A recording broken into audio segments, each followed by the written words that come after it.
Biology portion है, why do we fall ill, क्या कारण होते हैं, कौन कौन से टाइप हैं डिजीज के, वो सारी डिस्कशन आज के टॉपिक में हम करेंगे। सबसे पहले चर्चा कर लेते हैं health. Health and disease in human communities are very complex issues with many interconnected causes. मतलब कि हेल्थ और डिजीज हैं वो हमारे इश्यूज बनते हैं, बहुत कॉम्प्लेक्स इश्यूज बनाते हैं लाइफ के, जिसमें बहुत सारे कारण होते हैं और वो एक दूसरे से इंटरकनेक्टेड होते हैं।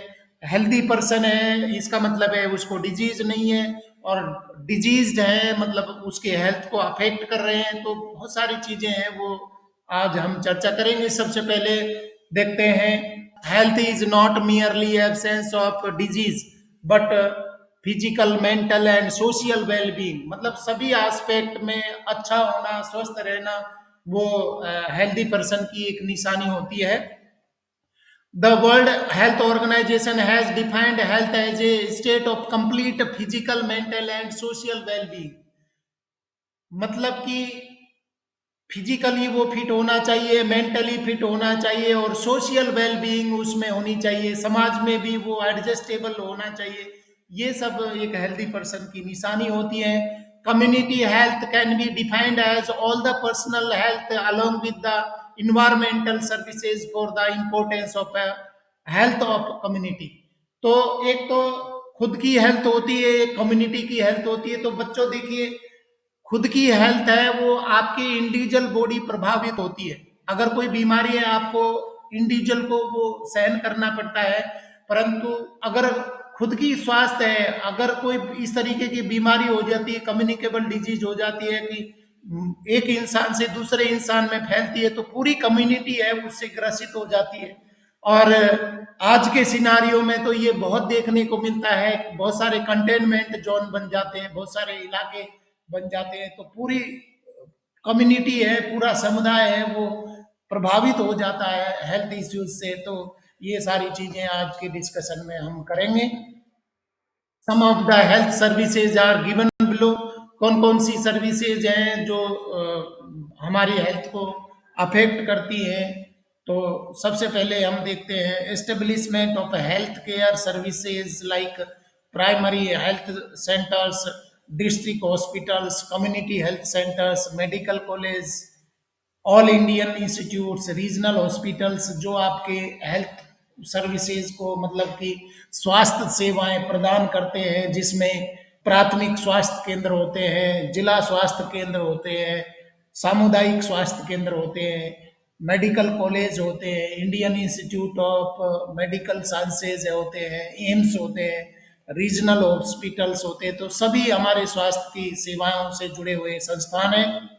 सेकेंड है provisions of safe drinking water and proper disposal of garbage. मतलब कि स्वास्थ्य सेवाओं के साथ में ही स्वास्थ्य को प्रभावित कौन कौन सी चीजें करती हैं। जो ड्रिंकिंग वाटर है वो भी हमारे स्वास्थ्य को प्रभावित करता है। अगर अच्छी क्वालिटी का ड्रिंकिंग पोर्टेबल वाटर नहीं होगा तो हमारा हेल्थ है वो अफेक्ट हो जाएगी। प्रॉपर डिस्पोजल ऑफ गार्बेज, जो कचरा, कूड़ा कचरा होता है उसको सही समय पर सही जगह पर डिस्पोज करना, नहीं तो ये क्या करेगा, बीमारी फैलाने का काम करता है। तीसरा पॉइंट है prevention of harmful insects breeding sites. मतलब कि बहुत सारे कीड़े होते हैं जो बीमारियों को फैलाने में, बीमारी करने में रोल प्ले करते हैं। तो उनकी बढ़त को रोकना, उनको बढ़ने से रोकना, ये भी हेल्थ सर्विसेज में आता है। चौथा पॉइंट है management of different types of environmental pollution by central and state pollution control boards. की बहुत सारे पॉल्यूशंस होते हैं जो हमारे स्वास्थ्य को प्रभावित करते हैं, तो उनको भी मैनेज करना कि किस तरीके से पॉल्यूशन को रोका जा सकता है। फिफ्थ पॉइंट है preventive vaccinations against number of diseases like tuberculosis, diphtheria, whooping cough, tetanus, measles, hepatitis etcetera. Preventive measure होते हैं कि ये सारी स्वास्थ्य सेवाओं के साथ में, सभी सावधानियों के साथ में हमें अपने आप को वैक्सीनेट करवाना है, टीकाकरण करवाना है। टीकाकरण में बहुत सारी बीमारियों से प्रतिरोधक क्षमता डेवलप होती है, जैसे ट्यूबरकुलोसिस है, डिप्थीरिया है, वुपिंग कफ है, टिटनेस है, मीजल्स है, हेपेटाइटिस है, बहुत सारी बीमारियों के टीकाकरण होते हैं। और बच्चों, आपको पता है कि छोटे बच्चों को जो टीका लगता है उसको इंद्रधनुष सरकार ने एक स्कीम चला रखी है कि चारों तरफ से बच्चे को सुरक्षित कर देना, जिससे कि उसको फ्यूचर में जब वो बड़ा होगा कोई बीमारियां ना लगे। और अभी कोरोना के लिए भी एंटी कोरोना टीका वैक्सीनेशन लग रहा है, जो 15 साल से और 60 साल के जो भी लोग हैं, या 60 साल से जो भी लोग हैं उनके लिए प्रिकॉशन डोज लगाना शुरू कर दिया है। 15 से 18 साल के बच्चों के लिए भी टीका लगाना शुरू कर दिया। तो ये सारे वैक्सीनेशन है वो प्रिवेंटिव मेजर में आते हैं, बचाव के मेथड में आते हैं। 6 पॉइंट है provision of family planning advices and services. Family planning, क्योंकि ओवर क्राउडेड पॉपुलेशन होगी तो हमारी जो सर्विसेज हैं गवर्नमेंट के द्वारा जो सुख सुविधाएं दी जा रही हैं वो ऊंची पड़ जाएंगी, कम पड़ जाएंगी, तो फैमिली प्लानिंग भी जरूरी होती है। 7th पॉइंट है provision of medical care to school going children. ये प्रावधान भी करना चाहिए कि जो बच्चों के स्वास्थ्य को ऑब्जर्व करें, मेजर करें, उनकी केयर करें जो कि स्कूल गोइंग है। और 8वां पॉइंट है प्रिवेंशन ऑफ फूड अडल्ट्रेशन। अगर भोजन में मिलावट होगी तो भी बीमारियां होंगी। और 9वां पॉइंट हम चर्चा करेंगे हेल्थ एजुकेशन। हेल्थ एजुकेशन का मतलब है कि स्वास्थ्य किसको बोलते हैं और वो कैसे प्रभावित होता है, उसको कैसे आप हेल्दी पर्सन बनाए रख सकते हैं, वो सारी चीजें आज की चर्चा में हम करेंगे। Conditions essential for good health. कौन कौन सी कंडीशंस हैं एक अच्छे हेल्दी पर्सन के लिए, क्या गुड हेल्थ के लिए क्या कंडीशंस होनी चाहिए, देख लेते हैं यहाँ पर point. There are several conditions which have to be fulfilled for good health. The important ones are. कौन कौन से हैं कंडीशंस हैं जो आपकी हेल्थ को अफेक्ट करते हैं। सबसे पहली कंडीशन है न्यूट्रिशन। न्यूट्रिशन है वो बहुत बड़ा रोल प्ले करता है बच्चों। न्यूट्रिशन का मतलब है कि आप जो भी भोजन ले रहे हैं, जो भी आप खा रहे हैं, वो न्यूट्रिशन में आते हैं। न्यूट्रिएंट्स को लेने का तरीका है, ढंग है, उसको हम न्यूट्रिशन बोलते हैं। और अगर न्यूट्रिशन प्रॉपर आप नहीं लेंगे तो आपके स्वास्थ्य है वो प्रभावित हो जाएगा। इसके बाद में सेकंड पॉइंट है प्रॉपर हैबिट्स। प्रॉपर हैबिट्स का मतलब है कि आपकी आदतें हैं वो अच्छी हों। तो सबसे पहला पॉइंट हम न्यूट्रिशन देख रहे थे, आप बैलेंस डाइट, जो संतुलित भोजन है, संतुलित भोजन में सभी चीज के सभी तरीके के न्यूट्रिएंट होने चाहिए। वहां पर प्रोटीन्स है, कार्बोहाइड्रेट्स है, विटामिन्स है, मिनरल्स है, फैट्स है, सब चीजें भोजन में आपको मिलनी चाहिए। अगर कोई भी चीज की कमी रह जाती है तो वहां पर क्या हो जाएगा, आपके अंडर न्यूट्रिशन होगा, माल न्यूट्रिशन होगा, उसकी वजह से बहुत सारी बीमारियां होती हैं।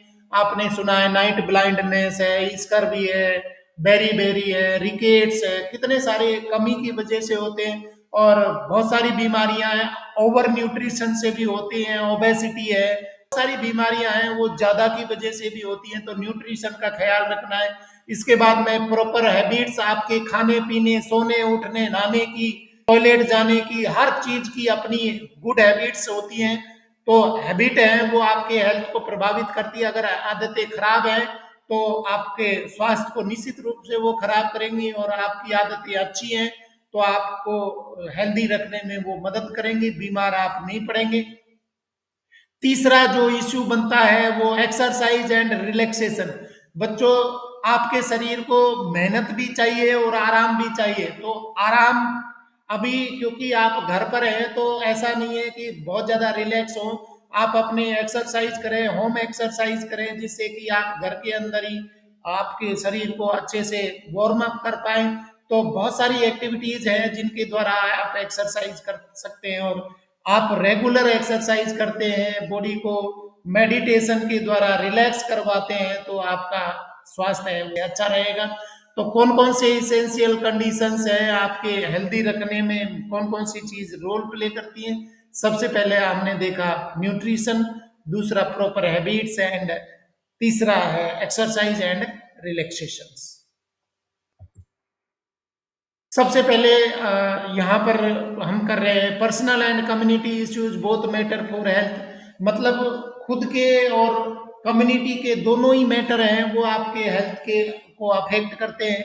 आप अभी हमने बताया कि पर्सनल इश्यूज भी होते हैं, आपका खाने पीने का, उठने का, सोने का, आपके एक्सरसाइज करने का, आपके क्लीनिनेस का, ये किस तरीके के आप अपनी बॉडी के साथ में रिस्पॉन्ड कर रहे हैं। अगर गुड हैबिट्स हैं, अच्छी आदतें हैं, तो निश्चित रूप से आपका स्वास्थ्य अच्छा रहेगा। अगर आपकी बैड हैबिट्स हैं तो आपका स्वास्थ्य है वो प्रभावित होगा। और इस तरीके की आदतें हैं वो कम्युनिटी में है तो पूरी कम्युनिटी है वो क्या हो जाएगी, प्रभावित हो जाएगी। तो शुरुआत है आपकी खुद की आदतों से शुरू होती है, परंतु वो कम्युनिटी के रूप में, एक समुदाय के रूप में वो दोनों इश्यूज हैं वो रिस्पॉन्सिबल होते हैं, हेल्दी पर्सन के लिए या अनहेल्दी के लिए। तो आप देख सकते हैं कि बहुत सारे परिवार में लोग हैं बड़े मस्त होते हैं, चुस्त दुरुस्त होते हैं, और कई सारे परिवार में ऐसा होता है कि बच्चे हैं वो गिरे पड़े रहते हैं, बीमार होते रहते हैं, क्योंकि उनकी आदतें हैं वो ठीक नहीं है। और जिन परिवार में आदतें अच्छी हैं, अच्छा खाना खाते हैं, एक्सरसाइज करते हैं, सुबह जल्दी मॉर्निंग में उठते हैं, अर्ली बेड, वो शाम को जल्दी सोते हैं, तो उनका स्वास्थ्य है वो अच्छा रहता है। तो ये सब चीजें हेल्थ को प्रभावित करती हैं। देख लेते point. Personal and community issues both matter for health. Health is a state of physical, mental and social well being. The conditions necessary for good health are, कौन कौन सी कंडीशंस है जो आपकी हेल्थ को अच्छा रखने में मदद करेंगी। सबसे पहले हम देखते हैं good physical and social environment. आपका जो आसपास का वातावरण है वो अच्छा होना चाहिए। फिजिकल इन्वायरमेंट तो मतलब कि आपके जो आवास है, आपकी हवा है, पानी है, वो साफ सुथरा होना चाहिए। जहाँ आप रह रहे हैं वो साफ सुथरा होना चाहिए। साथ में सोशल इन्वायरमेंट है वो भी अच्छा होना चाहिए। अगर किसी सोसाइटी में आदतें अच्छी नहीं है तो निश्चित रूप से वो बीमार होंगे। तो सबसे पहला जो गुड हेल्थ का इशू बनता है फिजिकल और सोशल इन्वायरमेंट है। Good physical and social environment includes clean surroundings, good sanitation, proper garbage disposal and clean drinking water. ये सब चीजें हैं आपके स्वास्थ्य को प्रभावित करेंगे। सेकेंड पॉइंट है good economic condition. Good economic condition का मतलब है कि अगर आदमी के पास में आर्थिक संपन्नता होगी तो निश्चित रूप से उनके स्वास्थ्य है वो अच्छे रहेंगे, क्योंकि वो अच्छा खाएंगे, वो अच्छा अपने एनवायरमेंट है आसपास को भी अच्छा बना पाएंगे। Good economic conditions include job opportunities for all for earning to have nutritious food and to lead a healthy life. ठीक है। इसके बाद में थर्ड है सोशल इक्वलिटी एंड हार्मोनी। ये भी बहुत इंपॉर्टेंट रोल प्ले करता है गुड हेल्थ के लिए।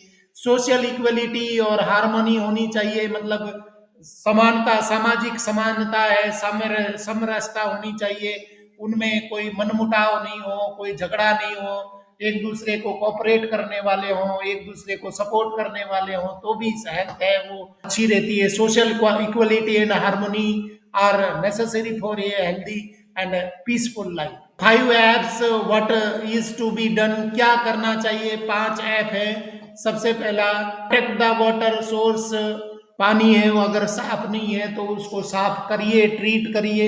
इसके बाद में नेक्स्ट है wash hand before preparing and taking food. भोजन बनाने से पहले और खाने से पहले हाथों को साफ रखिए। वॉश हैंड्स आफ्टर डिफिकेशन, मतलब टॉयलेट जाने के बाद में हाथों को साफ रखिए करिए। फ्लाइज को कंट्रोल करना जिससे कि मक्खियां मच्छर नहीं होंगे, तो आप स्वस्थ रह सकते हैं, हेल्दी रह सकते हैं। इसके बाद में नेक्स्ट ऐप है field clean vegetable and fruit before use. आपको जो भी वेजिटेबल फ्रूट्स यूज कर रहे हैं उनको साफ करना है। अवॉइड ओपन डिफेकेशन, मतलब खुले में शौच नहीं जाना है। खुले में नहीं जाओगे तो स्वास्थ्य है वो निश्चित रूप से अच्छा रहेगा। पानी के नालियां हैं, गटर है, वो उनके ड्रेनेज सिस्टम है, सीवरेज प्लांट के साथ में कनेक्ट हो, प्रॉपर उनका डिस्पोज होगा तो बीमारियां नहीं फैलेंगी। अगर खुले में पानी भरा रहेगा तो बीमारियां फैलेंगी। तो कहने का मतलब है कि 5 एप्स हैं। सबसे पहला है फ्लूड है, उसके बाद में फिंगरी, यहाँ पर आपकी हाथ की सफाई है, फिर फ्लाइज है, फिर फील्ड है और फ्लड कि आप फ्लश करते हैं पानी है वो सही जगह पर जाना चाहिए, सेफ होना चाहिए, सुरक्षित होना चाहिए।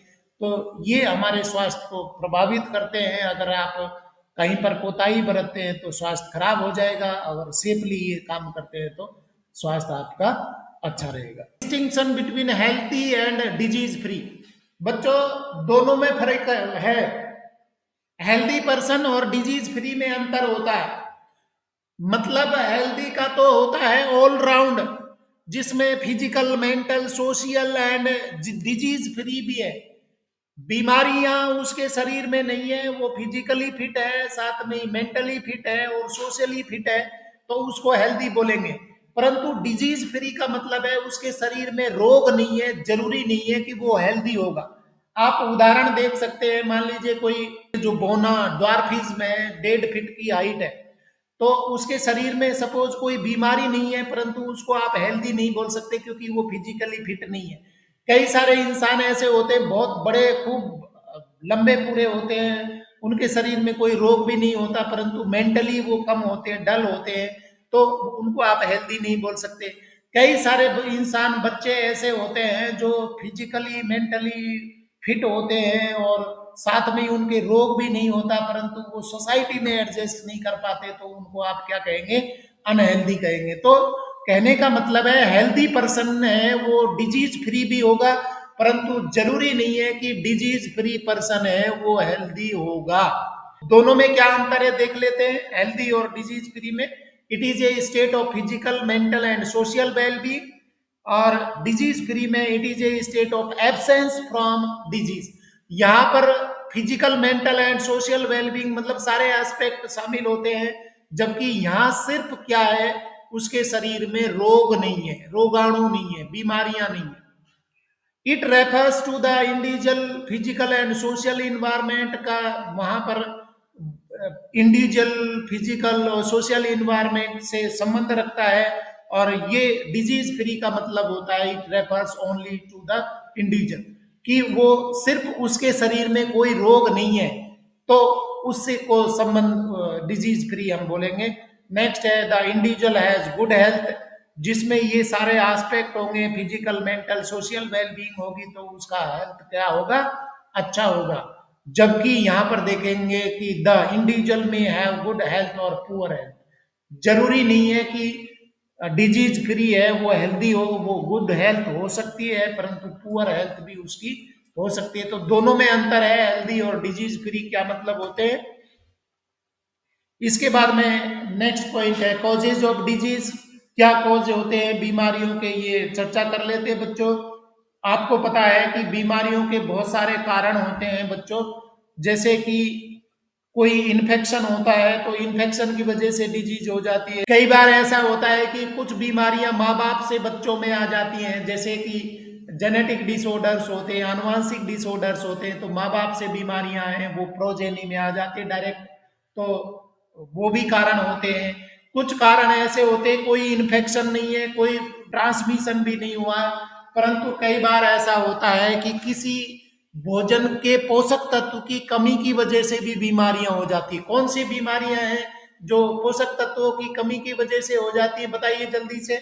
मतलब बहुत सारे बीमारी, स्कर्वी, नाइट ब्लाइंडनेस, जो विटामिन की कमी से होती है, मिनरल्स की कमी से होती है, beriberi scurvy, night blindness और रिकेट्स, ये सारी बीमारियां हैं वो कमी की वजह से भी होती हैं। तो कई सारे कारण होते हैं, कोई इन्फेक्शन की वजह से होता है, जेनेटिक कारण भी होते हैं, और माल न्यूट्रिशन की वजह से भी बीमारियां हो जाती है, कमी, पोषक तत्वों की कमी से हो जाती हैं, और पोषक तत्वों की अधिकता से भी बीमारियां हो जाती हैं। अगर ज्यादा न्यूट्रिशन ले रहे हैं, ओबेसिटी हो गई, मोटापा आ गया, तो वो भी अपने आप में एक बीमारी का कारण बनता है। कारण है, कोजेज है, उनके बारे में यहाँ पर हम चर्चा करेंगे। Causes of disease, it will be obvious that all diseases will have immediate causes and contributory causes, मतलब कोई न कोई कारण होता है जिसकी वजह से बीमारियां होती है। Also most diseases will have many causes rather than one single cause, मतलब बहुत सारे बीमारियां ऐसी होती हैं जिनमें मल्टीपल फैक्टर्स होते हैं, मल्टीपल कारण होते हैं जिनकी वजह से बीमारी होती है। तरीके से बीमारियां होती हैं, सबसे पहले pathogen like virus, bacteria, fungi, protozoans और वर्म्स, इनकी वजह से बीमारियां होती हैं। तो ये इन्फेक्शन की वजह से होती हैं। तो जो बीमारी करने वाले ऑर्गेनिज्म है वो क्या कहलाते हैं बच्चों? पैथोजेंस कहलाते हैं। पैथोजेंस में virus, bacteria, fungi, protozoans, worms हैं, वो सारे क्या है? पैथोजेंस है। तो पैथोजेंस हैं वो क्या कहलाते हैं? बीमारी करने वाले रोगाणु हैं, रोग करने वाले जानवर हैं, जीव हैं, वो क्या कहलाते हैं? पैथोजन कहलाते हैं। तो ये सारे के सारे क्या है? पैथोजन। वायरस हो सकते हैं, बैक्टीरिया हो सकते हैं, फंगी हो सकते हैं, प्रोटोजोअन हो सकते हैं, वॉर्म्स हो सकते हैं। सेकेंड पॉइंट है poor health and under nutrition. एक तो पैथोजन की वजह से, रोगाणु की वजह से बीमारी होती है, दूसरी पुअर हेल्थ की वजह से, अंडर न्यूट्रिशन की वजह से भी बीमारियां होती हैं। मैंने आपको बता दिया था। माल फंक्शनिंग ऑफ बॉडी पार्ट्स, कोई बॉडी पार्ट माल फंक्शनिंग करता है, सल चलने में दिक्कत होती है, देखने में दिक्कत होती है, मूवमेंट में दिक्कत होती है, खाने पीने में दिक्कत होती है। तो माल फंक्शनिंग बॉडी पार्ट की कोई कमी है होती है, उसकी वजह से। इसके बाद में इन्वायरमेंटल पॉल्यूशंस, बहुत सारे इन्वायरमेंटल कॉजेज होते हैं जो हमारे स्वास्थ्य को प्रभावित करते हैं। और जेनेटिक डिसऑर्डर्स में मैंने बताया कि माँ बाप से बीमारियां हैं वो प्रोजेनी में आ जाती हैं, है ना बच्चों? तो ये सब कारण होते हैं बीमारियों के, पैथोजन की वजह से, अंडर न्यूट्रिशन मतलब न्यूट्रिशन की वजह से, माल फंक्शनिंग ऑफ बॉडी पार्ट, मान लीजिए किसी की आंखें नहीं है, किसी के पैर नहीं है, या है तो वो अच्छे से प्रॉपरली वर्क नहीं कर रहे हैं। इन्वायरमेंटल पॉल्यूशंस की वजह से भी बीमारियां होती है, जेनेटिक कारण भी होते हैं, माता पिता से और बीमारियां हैं वो संतान में, प्रोजेनी में आ जाती है। तो ये भी कारण बनते हैं डिजीज के। तो आज इतना ही करें क्या?